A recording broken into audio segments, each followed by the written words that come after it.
Australia is a continent unlike any other, home to scores of lethal creatures found nowhere else in the world.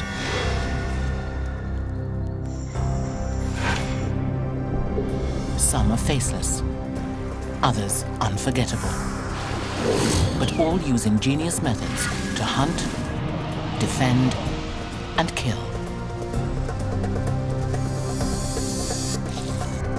Sometimes when we enter their worlds, we get too close, with fatal results.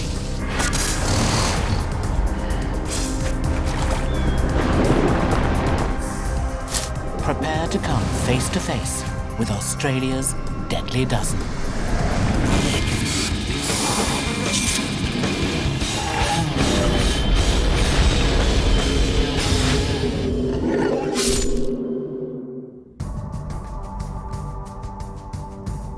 $200 million years ago, the Earth's continents were all joined together in a landmass called Pangaea. But when this supercontinent split apart, it spun a large piece into isolation. And over the course of millions of years, this island formed a variety of ecosystems. Outback, rainforest, and coastal waterways. Today, Australia is home to more than 35,000 kilometers of coastline. And living within these waters are some of the world's most lethal and deceptive predators.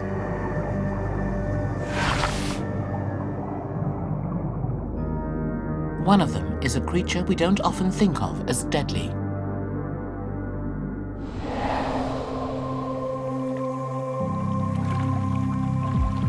A beachcomber wanders across the sand, searching for shells.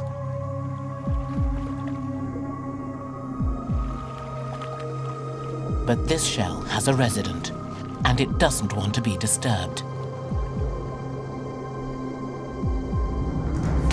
It strikes in an instant, stunning its captor with a rush of agonizing pain. It's the cone snail, and it's armed with a secret weapon, venom. There are over 500 species of cone snail across the tropical and subtropical waters of the Indo-Pacific region. But Australia is home to the most toxic species, National Geographic. It's found from Brisbane, north to Darwin, and west to Exmouth. Cone snails, also known as cone shells, get their name from their multicolored funnel-shaped homes.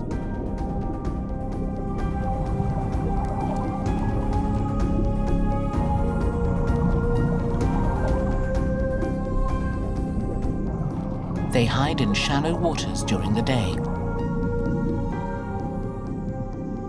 But at night, they hunt, using their venom-filled harpoons to stab and neutralize their prey.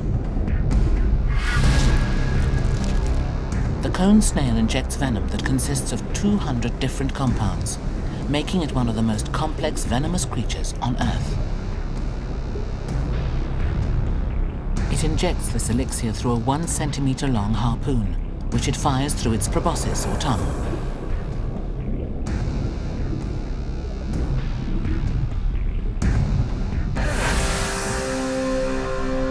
The toxins quickly paralyze and digest the fish, while the snail's mouth expands and engulfs it. The mouth can consume prey almost as large as the predator itself. One harpoon, one kill. But at any given time, the snail's mouth contains nearly 20 harpoons in various stages of development. This creature is always armed. It's an efficient system for killing and protection, designed to compensate for the snail's inability to move quickly.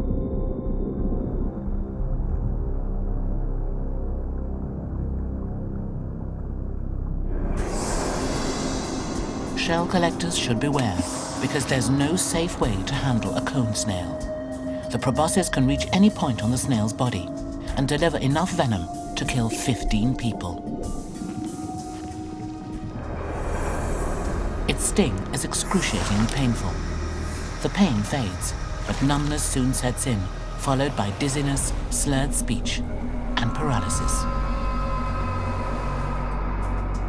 And there's no anti-venom for cone snail stings. Pressure, immobilization, and artificial respiration are the only known treatments. And although it's rare, death can occur.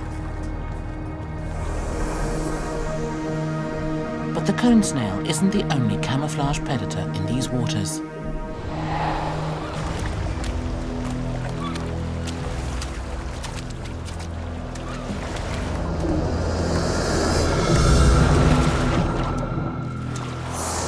What looks just like a stone is in fact a stonefish, the most venomous stinging fish in the world.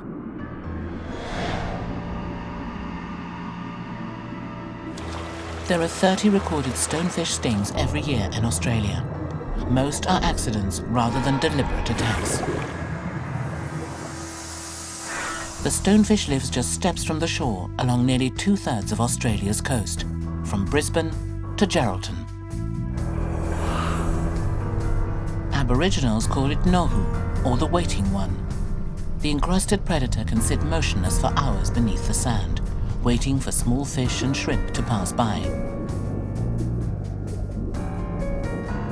Then it springs to life, creating a powerful vacuum with its mouth and sucking down the prey in a matter of milliseconds.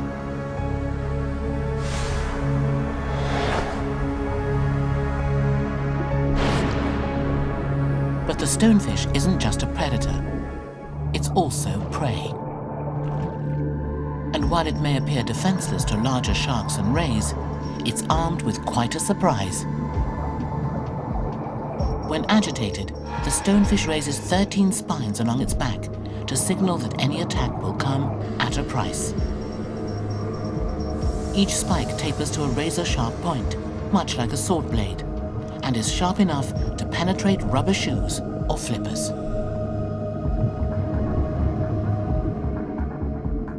The spikes also contain an additional defense: venom. The muscle and neurotoxins cause immediate pain, swelling, high fever, vomiting, and paralysis. Hot water can lessen the pain, but victims should seek immediate medical attention. Antivenom is recommended in most cases. Left untreated, stonefish stings can cause respiratory failure or heart trouble.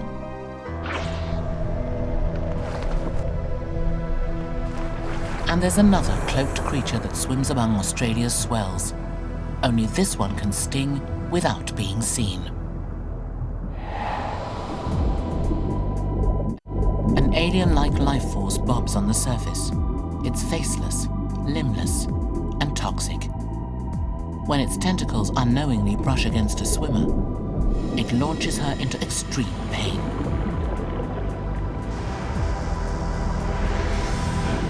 It's the box jellyfish. There are nearly 30,000 species of jellyfish worldwide.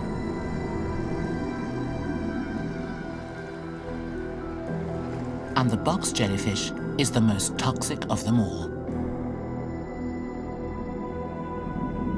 It's armed with venom that attacks a human's nervous and cardiac systems like no other creature on the planet. Ranging in Australia from Brisbane, north to Darwin, and west to Exmouth, the box jellyfish gets its name from its transparent box-shaped body. These boxes, or bells, can grow to the size of a bucket and train as many as 60 tentacles. Fully grown, the jellyfish can reach 4.5 meters long.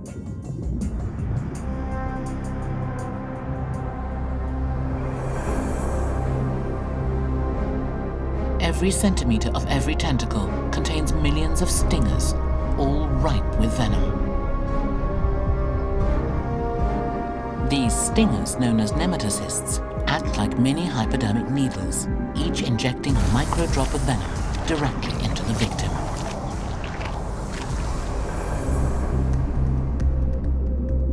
food brings the box jellyfish close to shore and close to humans.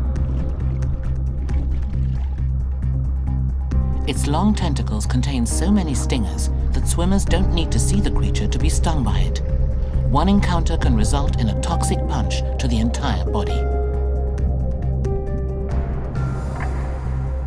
Skin around the bite area dies within hours, leaving long purple rope-like whip marks.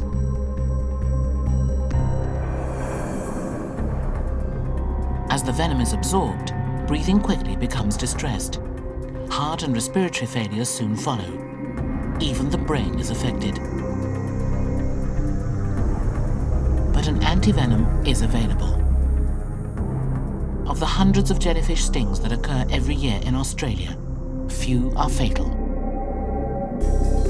The jellyfish reserves its real power for small fish and shrimp. It envelops its catch in its tentacles, paralyzing it almost immediately. Then draws it into its bell to be digested.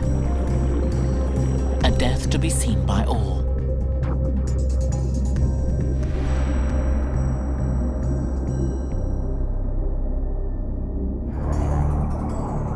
Australia's waters teem with some of the world's most deceptively lethal creatures. But they're also home to a collection of animals that are more obvious. Animals that warn and attack with ornate and fierce displays.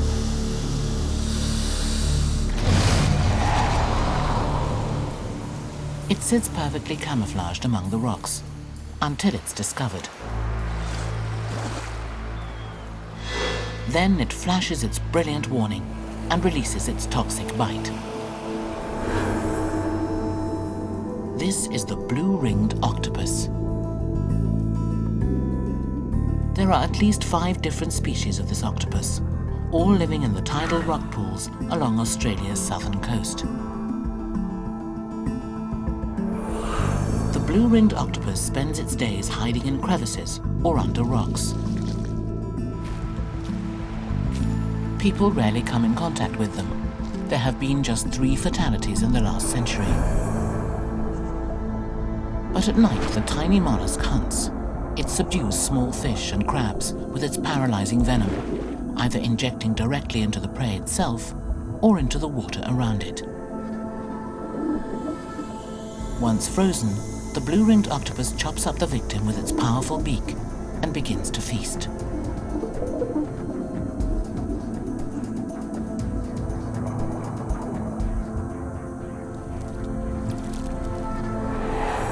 When resting, the octopus is yellow with dark brown rings.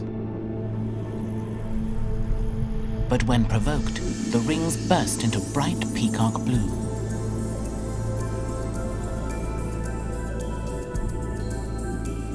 This change in color stems from a collection of elastic ink-filled sacs known as chromatophores. Located directly under the skin, the sacs stretch when the octopus is threatened, releasing the blue pigment to the surface. When the threat passes, the sacs shrink and the pigment disappears.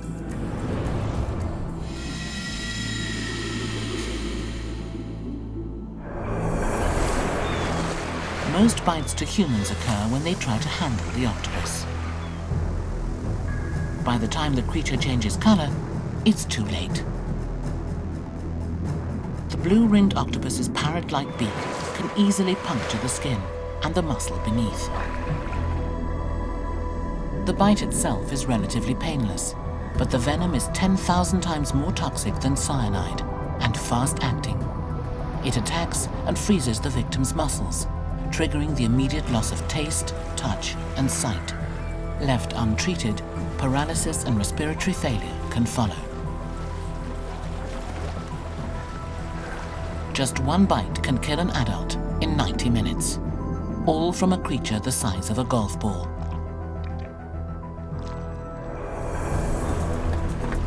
There's no known antidote, but heart massage and artificial respiration can move the toxins through the body and prevent long-term damage.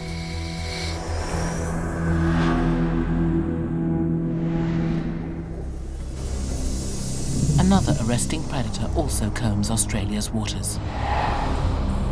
But this one kills with force.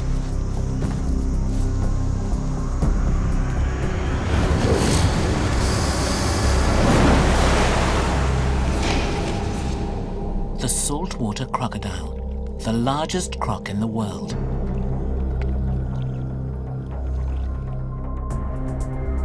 Salties inhabit parts of Southeast Asia and the Pacific. The key to their wide range is their mobility. They can swim for 1,000 kilometers. In Australia, they're found along the northern coast, from Broome and east to Cairns, where it's estimated they number as many as 150,000. They primarily inhabit brackish water around coastal areas. But they're also found in freshwater rivers, billabongs, and swamps. Descending from the age of dinosaurs, salties are fearsome predators. Their jaws pack a biting power of 1.5 million kilograms of force per square meter, while their bodies reach weights of 270 kilograms and lengths of over 6 meters. They are the largest reptiles on the planet.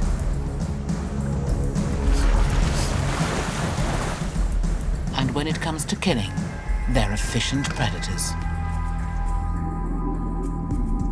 Equipped with eyes and nostrils on the tops of their heads, they can hear, see, and smell their prey, while the rest of their bodies remain hidden.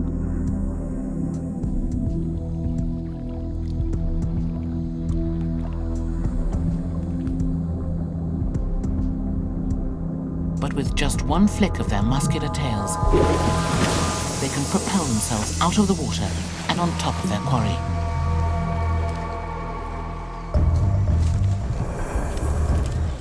Using their jaws, they crush or decapitate the victim. With larger prey, they clamp their jaws and turn the victim in a death roll, which kills through massive trauma and drowning.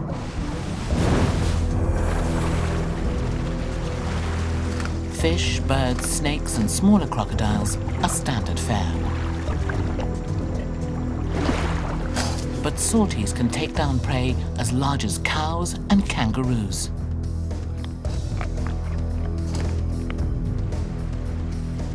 Salties consume their entire victims, bones, skin, hair, hooves, and will attack and eat any animal given the opportunity.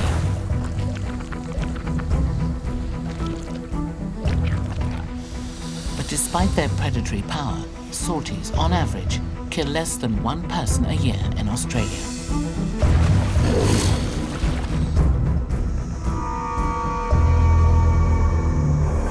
Living in Australia's waters, this pair of animals warn their victims before they attack, with some incredibly complex visual displays.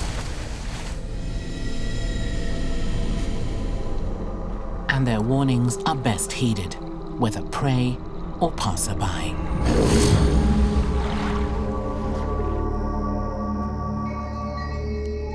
Australia is also home to 22 species of venomous spider. Spiders that, while searching for prey or shelter, sometimes creep and crawl into human habitats.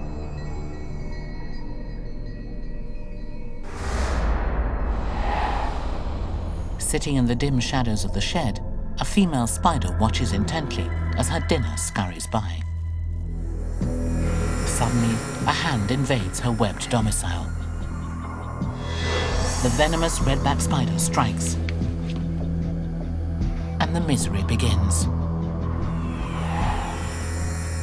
The redback is a member of the widow family, and like her North American cousin, the black widow, has a telltale hourglass symbol on her belly.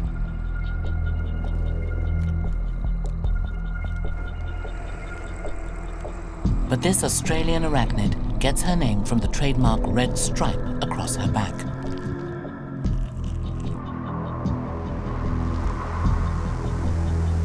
All this lethal power is in the body the size of a pea.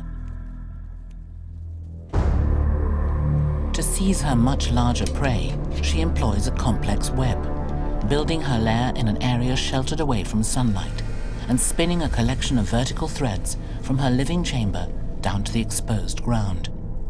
Each catchline is adorned with drops of sticky silk that can snare unsuspecting prey.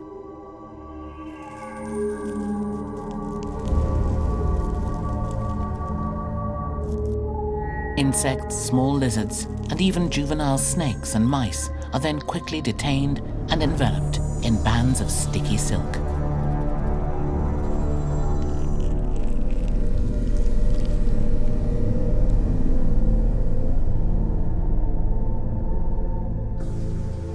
Once trapped, the prey receives an injection of neurotoxic venom.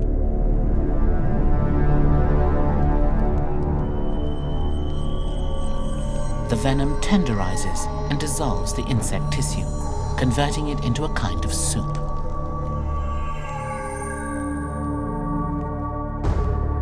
The spider then jabs her straw-like fangs into her meal and sucks it dry.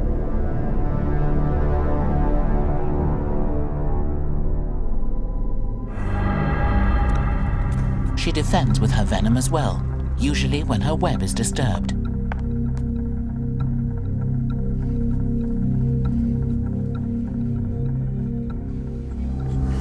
Bites are immediately painful. After an hour, the pain at the site begins to fade, but as the neurotoxic venom spreads, it blocks the nerve impulses, causing severe pain, sweating, muscular weakness, nausea, and vomiting.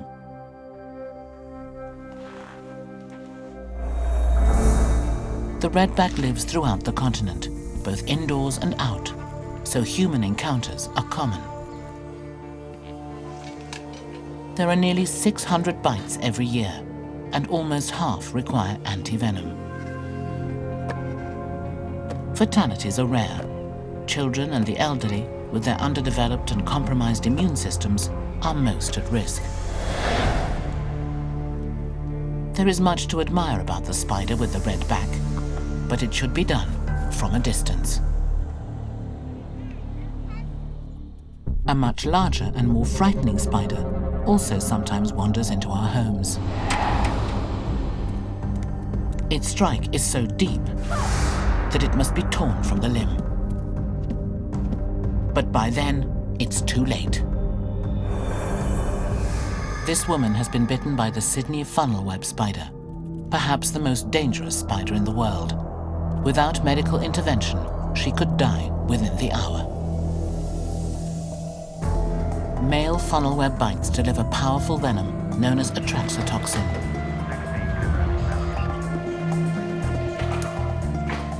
The toxins reach the circulatory system in approximately 2 minutes and can kill in 15.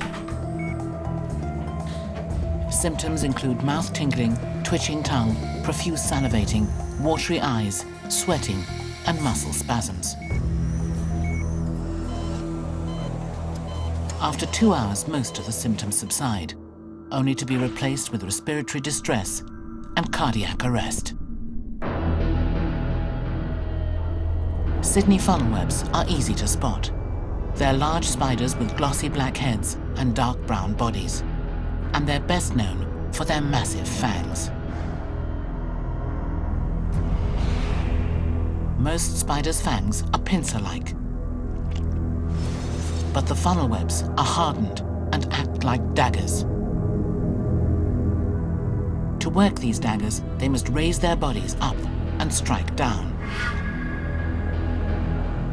And they strike repeatedly, with enough force to penetrate a human toenail. There are 36 species of funnel-web spider in Australia. The Sydney funnel-web resides mostly around the city of Sydney, north to Newcastle, and south to the Illawarra region. Funnel-webs get their names from their distinctive cone-shaped burrows. They construct these silk-lined retreats within moist, cool shelters, under rocks or logs, or within earthen crevices. Funnel-webs spend most of their lives in their burrows. But during summer and autumn, males leave their refuges in search of mates.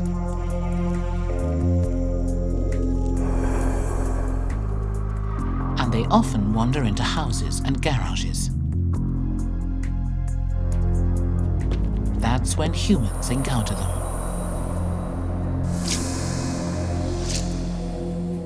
Since its introduction in the 1980s, funnel web antivenom has been administered over 100 times, with no bite-related fatalities.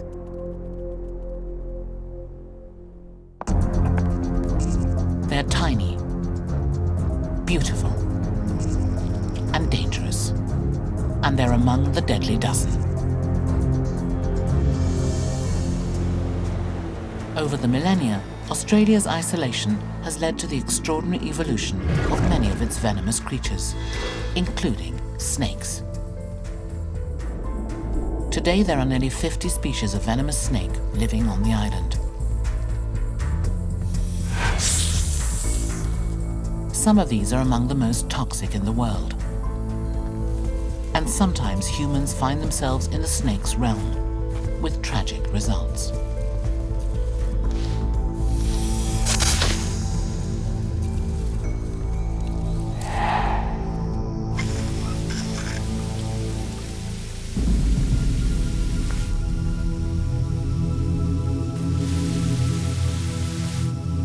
A snake spots a newly formed puddle and heads for a drink. One wrong step is all it takes. The tiger snake has left its mark.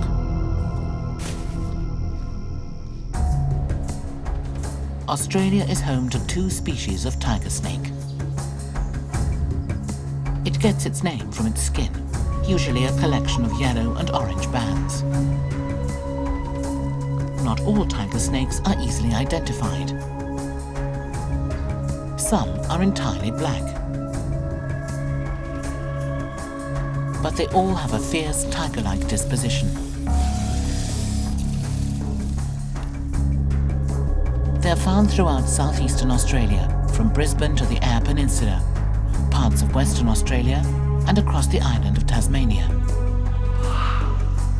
Tiger snakes are highly adaptable serpents that live in a variety of habitats: dry, rocky ground, woodlands, and swamps. Their prey varies as well: frogs, rodents, and a particular delicacy, mutton-bird chicks. This meal is blocked by the mother, a formidable opponent capable of killing the tiger.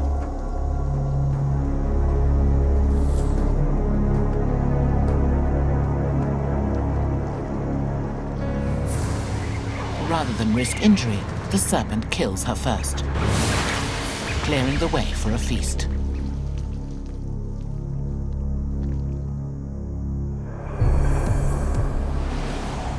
Development has reduced and fragmented much of the tiger's natural habitat, so they're also found in suburban areas, particularly ones close to fresh water. And that's where they frequently encounter humans. When threatened, tigers spread their necks to appear larger. If the threat remains, they strike. Tiger venom is a complex cocktail of neurotoxins and anticoagulants. The neurotoxins attack the nervous system, paralyzing the muscles and causing asphyxiation, while the anticoagulants break down the molecular structure of the victim's blood, causing heavy and uncontrollable bleeding. Antivenom has kept the fatality rate to almost 0. But the medicine must be administered before paralysis sets in. If not, it can be difficult to reverse. While the tiger's appearance often ensures it is seen, this lethal serpent goes to great lengths to remain hidden. The death adder. Its toxic strike can kill a fully grown human in 6 hours. Its neurotoxic venom immediately attacks the body, triggering nausea and the inability to speak. As the venom works its way through the bloodstream, breathing difficulties and paralysis soon follow. Left untreated, respiratory failure is all but assured. Before the creation of antivenom, 50% of death adder bites were fatal. Today, death is rare, but this snake is still dangerous. Found throughout nearly all of Australia, the death adder is recognized by its triangular head and short, fat body. It's an ambush hunter, lying half-buried and motionless for days, even weeks, waiting for prey, and using its brightly colored tail as a lure.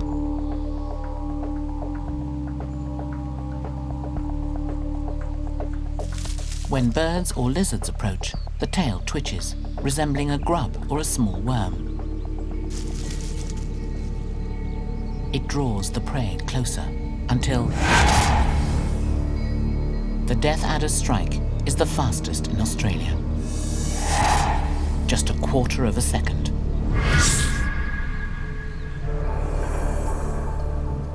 Its fangs rotate outward, ensuring its venom flows directly into its target.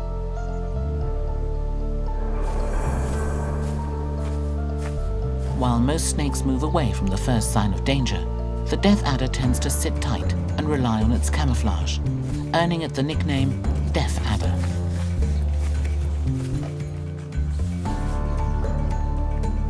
If an unsuspecting hiker gets too close or steps on the hidden snake, its large fangs and muscular body can inflict serious damage.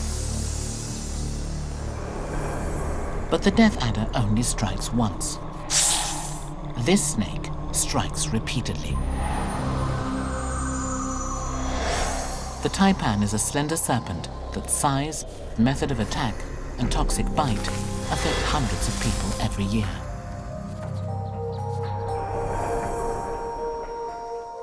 There are two species of taipan, the inland and the coastal. The coastal is the more commonly encountered of the pair. It generally lives in areas of northern and eastern Australia. At more than 3 meters, it's the continent's longest venomous snake. Its name from the Chinese translates literally as Big Boss. The inland has been found most often in sparsely populated areas of southwestern Queensland and South Australia. And while it's not as long as its cousin, it has the most toxic venom of any terrestrial serpent on the planet. Just 1 milligram, a drop about the size of a pinhead, can kill 1,000 mice.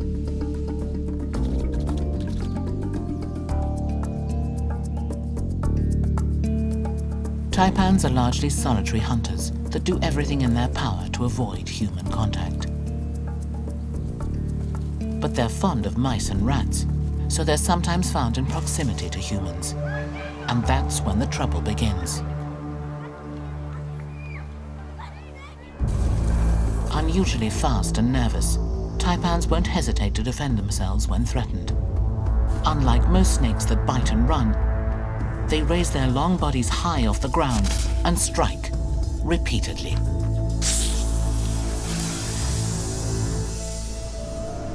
Some humans have been bitten as many as 8 times in a single attack. The venom's blood-clotting agents stop the body's blood flow in a matter of seconds, while the neurotoxins immobilize the muscles. Without antivenom, death can occur in 6 hours. But the taipan isn't responsible for the most human fatalities in Australia. That distinction goes to the eastern brown snake. Although it primarily resides in the eastern half of the country, this slender-bodied serpent is highly adaptable, living in all types of environment, including the suburbs. It uses its flexible head to squeeze into sheds and barns when searching for rodents. It's this proximity to humans that makes the eastern brown responsible for the most snakebite deaths in Australia.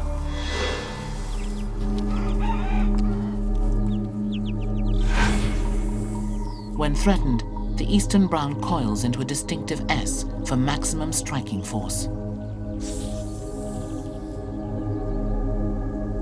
And it strikes fast, often with its mouth open to compensate for its short fangs.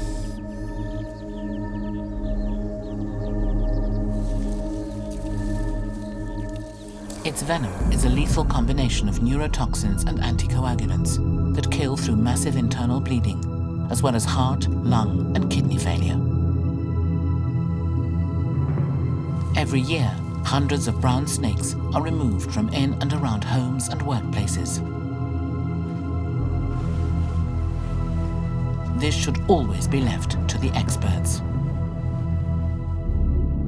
In a country full of venomous creatures, Australia's snakes rank among the most lethal. They're armed with an amazing array of methods to catch and kill prey.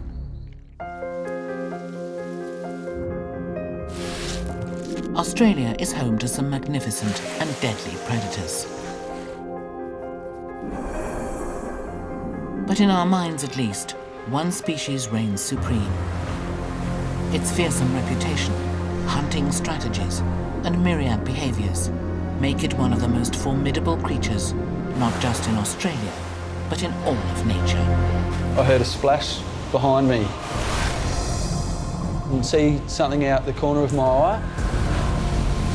There was fins and things going everywhere. I'm hanging onto its nose and its bottom jaw's chomping at me. Didn't take long, I realised it was a shark.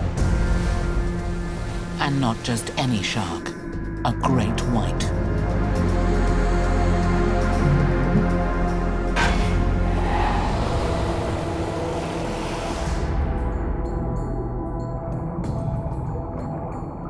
Great whites are the largest predatory sharks in Australian waters.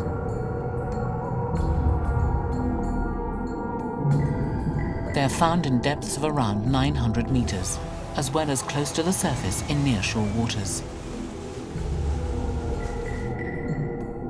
Great whites can stretch over 6 meters long and weigh up to 2,200 kilograms.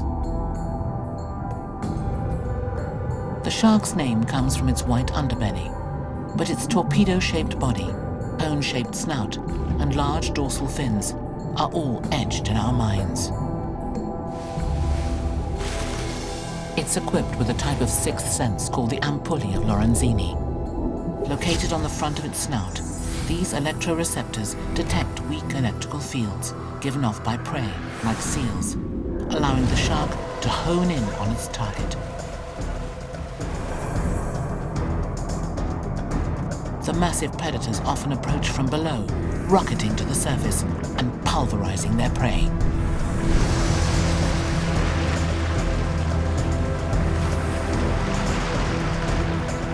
This technique not only makes the prey easier to see, but the predator harder to escape.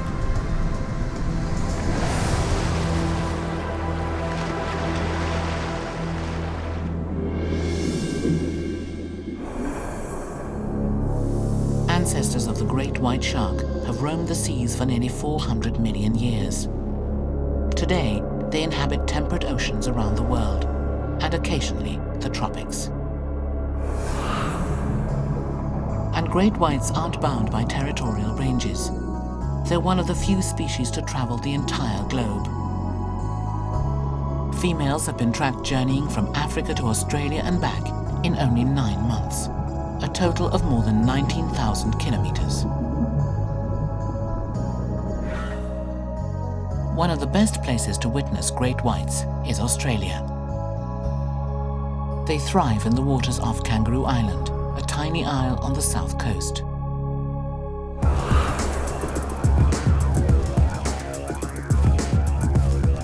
With 1/3 of its land protected by the government, Kangaroo Island is a natural paradise, home to kangaroos, wallabies, and one of Australia's largest colonies of sea lions. And where there are sea lions, there are sharks.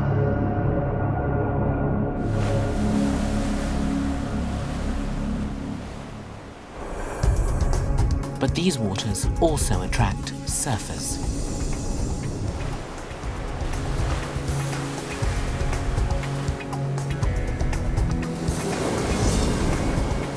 In September 2005, Josh Barris was celebrating his 26th birthday, surfing with friends at the island sanctuary.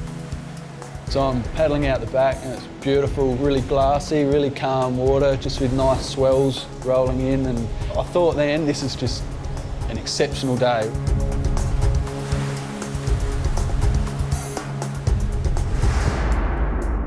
And then all of a sudden I hear a splash and see something out the corner of my eye, and my initial thought is, what's that seal doing so close?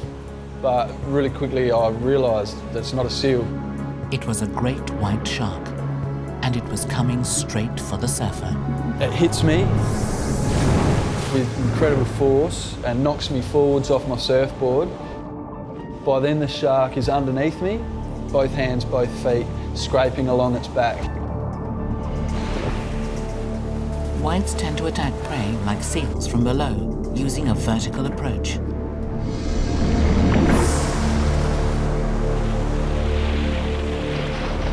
But when it comes to surfers, they often employ a horizontal attack, swimming straight at the target until they're roughly a meter away.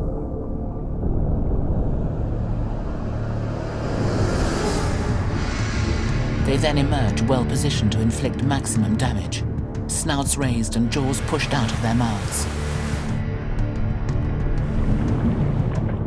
Some scientists believe this varied method of attack may prove that whites can differentiate between seals and surfers. And then I was in the water, and that's when I thought, I'm in real trouble here.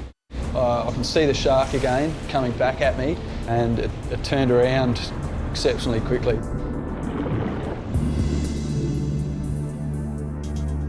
Most fish are cold-blooded, with body temperatures varying according to the temperature of the environment.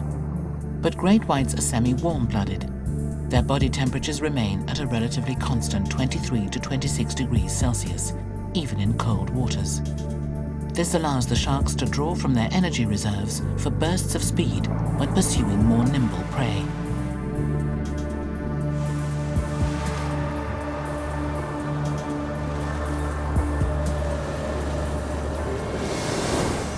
I couldn't believe how quickly it turned around and came back again, and I guess I just instinctively put my hands and feet out to try to fend it off as it was chomping at me. I managed to sort of roll off to the side of it, and it grabbed my surfboard. That's when it absolutely went crazy. A great white has over 100 teeth, triangular, serrated, and nearly 5 centimeters long, and they work in tandem with the predator's powerful jaws.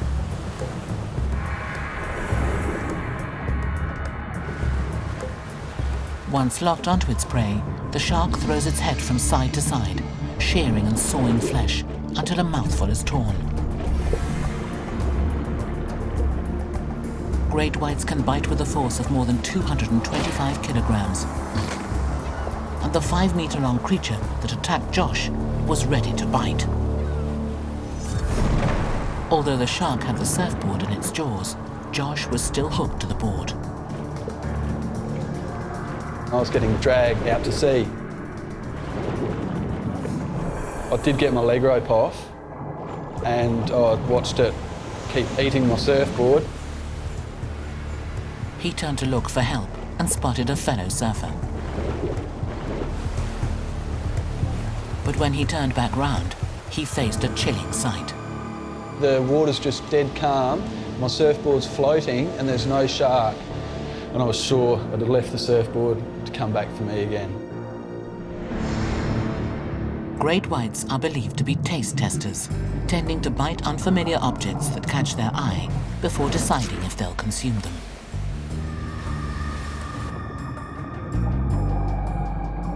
But they prefer fatty animals rich in energy, not humans. In fact, every year in Australia, great whites claim an average of only one person. Meanwhile, commercial fishing and shark control programs claim scores of these sharks every year. And because great whites don't begin breeding until 12 years of age, many of the animals killed are juveniles, triggering a potential population collapse. In response, Australia now protects the great white.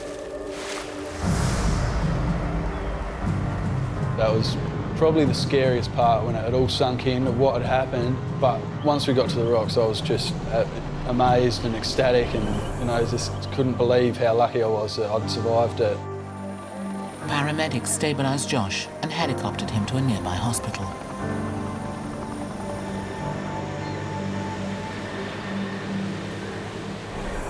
There, a team of surgeons mended his severely injured legs. But with Josh's scars came a newfound respect for one of Australia's deadliest species. We're in their territory. We take a risk when we go surfing, but it hasn't stopped me going back in the water.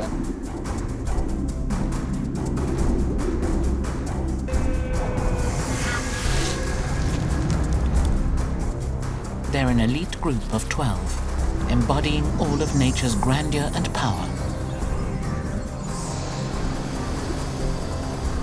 They have thrived with a vast array of survival skills and defenses. They are Australia's deadly dozen.